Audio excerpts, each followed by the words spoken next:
pretty good sign.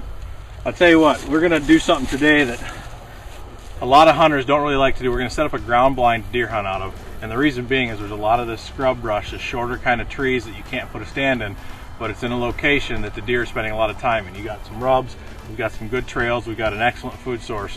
And so we're gonna take you back in here, show you how to brush in a blind, and we're gonna get things set up. What makes this spot special is it's about a 30 to 40 yard strip of cover in between a creek crossing and a destination food source.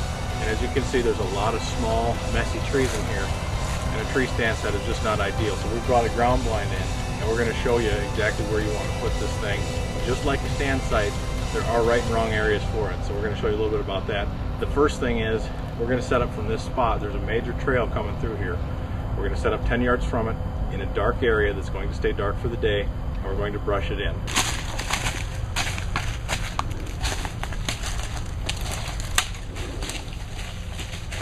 This is a spot that we've picked.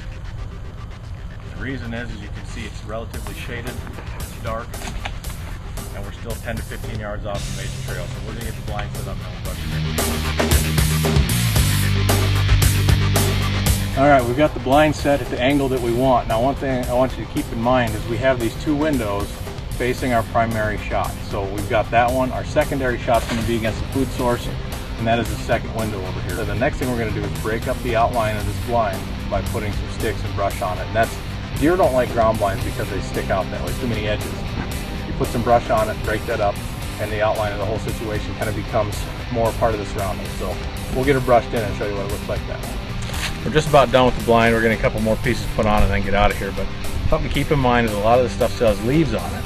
And here in another couple weeks, it's all going to be gone. So if you're underdoing your brushing in, those leaves are going to be gone when you come back out here to hunt it. But we're going to be hunting this the next couple days, so we are getting some green leafy stuff to help break it up.